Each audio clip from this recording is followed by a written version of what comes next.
यश भारती जी, आपके पास आना चाहूँगा। सबसे पहले हादसे पर टिप्पणी, दूसरी बात जो बात कही जा रही है कि जिम्मेदार कौन, और जिम्मेदारों पर सज़ा की बात की जा रही है, जिम्मेदारों पर कार्रवाई की बात की जा रही है, लेकिन मेरा सवाल फिर वही कि क्या इंतज़ार किया जाएगा फिर किसी एक और ऐसे हादसे का? क्या इंतज़ार किया जाएगा फिर कुछ आंगन उजड़ने का इंतज़ार किया जाएगा, कुछ और मांगें सूरी हो जाने का इंतज़ार किया जाएगा, कुछ और गोद खाली हो जाने का, उसके बाद हम चेतेंगे, उसके बाद हम जागेंगे, या ये इंतज़ार कब तक जारी रहेगा?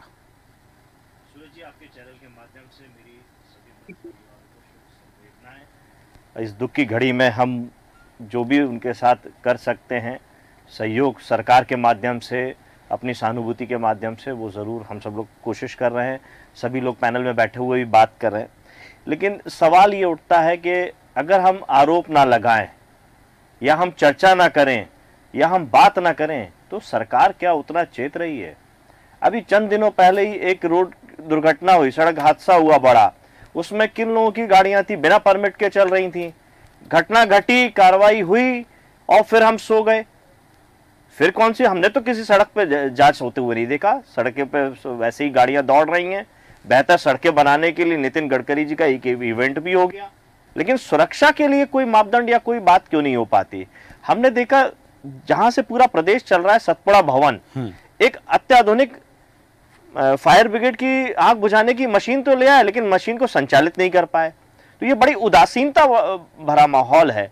भोपाल गैस त्रासदी जिसने दुनिया को हिला के रख दिया, 20 शहर भोपाल राजधानी में थी, हम उससे क्या सीख पाए और क्या देख पाए?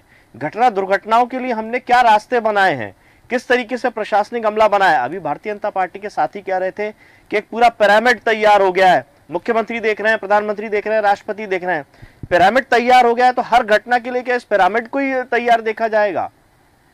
150 लोग, एक घायल का मैं इंटरव्यू सुन रहा था, उसने बताया एक हॉल में हम 150 लोग बैठे हुए थे। ये 150 लोग एक जगह इकट्ठे हो गए। हम 150 वोट के लिए कितना परेशान होते हैं, और चुनावी मोड में रहने वाले लोग तो मुझे लगता है उनको पूरी जानकारी में होगा कि कहां है कहां नहीं है। तो क्या उनकी जानकारी से ये सब बातें बच गई? इतना विस्फोट एक साथ इकट्ठा हो गया।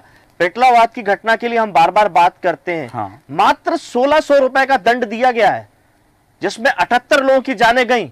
ये सरकार ने नजीर पेश की थी इन विस्फोटक रखने वालों के लिए कि अगर आप गैर कानूनी काम करेंगे तो आपको यह सजा होगी। और वो 1600 रुपए का भी जो सजा मिली है वो उस बेचारे थानेदार को मिला जिसका कोई दोष नहीं था। ना कलेक्टर को कुछ दिया गया सजा में, ना जो जिसकी फैक्ट्री थी उसको दिया गया कुछ भी। मिला तो उस थानेदार को मिला 1600 रुपए का दंड, और 78 परिवार उजड़ गए। तो इस तरीके की अगर नजीर पेश करेगी भारतीय जनता पार्टी की सरकार तो मुझे लगता है बड़ा दुर्भाग्यपूर्ण है। आगे भी बहुत सारी घटनाएं हैं। हमने स्कूलों को देखा है कि एक स्कूल के अंदर 5-5, 6-6 हजार बच्चे हैं। यहाँ राजधानी भोपाल में उनके आवागमन का क्या स्थिति है, किस तरीके से बच्चे बसों में जाते हैं। जब डीपीएस की एक घटना इंदौर में घटित हो गई तो बड़ा हो हल्ला मचा, बहुत सारी कार्रवाई की बातें हुई, हम फिर सो गए। तो लगातार ये सोने वाली जो बात है, कुंभकर्ण की जो नींद लेती है हमारी सरकारें, हम अधिकारियों को भ्रष्टाचार की बात कह सकते हैं, लेकिन ये जो हमारे यहाँ एक संवैधानिक और लोकतांत्रिक जो प्रक्रिया बनी हुई है उसका पालन करना किसका काम है? जनप्रतिनिधि क्यों है सरकार के सत्ता के इन अधिकारियों के ऊपर? शासन क्यों है इन अधिकारियों के ऊपर? कार्रवाई अगर ये कुछ गलतियां कर रहे हैं, रिश्वत ले रहे हैं, तो इनके ऊपर तो मंत्री बैठा हुआ है ना। पेटलावाद की घटना की कौन मंत्री जिम्मेदारी लेगा? और आज हरदा में हुई घटना की कौन मंत्री जिम्मेदारी लेगा? पूर्व से जो घटनाएं चली आ रही है, 10-10 हजार रुपए का जुर्माना हुआ था, 10-10 साल की कारावास की सजा हुई थी, और अगर आज भी वो फैक्ट्री संचालित हो रही थी, मैं मान लेता हूं इस बात को कि उन्होंने मापदंड ठीक कर लिए होंगे, नियम अनुसार कर रहे होंगे, लेकिन आज जो घटना हुई है, अगर ये सारी काम नियम अनुसार होने के बाद, एनओसी देने के बाद भी घटित हुई है, तो दोषी केवल हम प्रशासनिक अधिकारी कर्मचारियों को नहीं दे सकते। इसमें निश्चित तौर पे जनप्रतिनिधियों का भी हाथ है, जो उन्हीं जनता के जो लोग आज हादसे में गए हैं उनका वोट भी लिया है उन्होंने, और उनकी जान का सौदा भी किया है। तो इन पे एक नजीर अगर भारतीय जनता पार्टी की सरकार तय करना चाहती है तो उन जनप्रतिनिधियों के ऊपर भी कार्रवाई करे, वो किसी भी दल से जुड़े हों। वो किसी भी दल से जुड़े, हम सब उनके साथ में खड़े हैं इस बात के लिए। एक नजीर पेश करें कि एक जान के एक वोट के लिए जिस तरीके से हम लोग एक जनता के पास जाते हैं, वैसे एक जान की कीमत को भी हम उसी तरीके से तरजीह दें। बिल्कुल सही कहा कि एक एक वोट के लिए यदि जनता के पास जाते हैं तो एक एक जान की सुरक्षा की जिम्मेदारी भी हमारी होनी चाहिए। वोट किसको दिया है ये तात्पर्य नहीं है कि यश जी आप कुछ कह रहे हैं, अपनी बात रखें यश जी। देखिए, ये दुखद बात है कि 1600 का मैंने जो उदाहरण दिया पेटलावाद की घटना का, उसमें गुलरेज जी ये बात कह रहे हैं कि वो न्यायालय का काम, हाँ, वो जुडिशियल है। न्यायालय में तो सरकार ने ही पक्ष रखा। वो जिस थाना अधिकारी रिटायरमेंट के 2 महीने पहले उसको 1600 रुपए का जो दंड मिला है, उसने ये बात कही कि सबको दोष मुक्त कर दिया, केवल मुझे ही दोषी ठहराया गया है। हाँ। और जो सरकारी वकील है उनका कहना यह है कि इसमें तथ्य ठीक से नहीं रखे गए।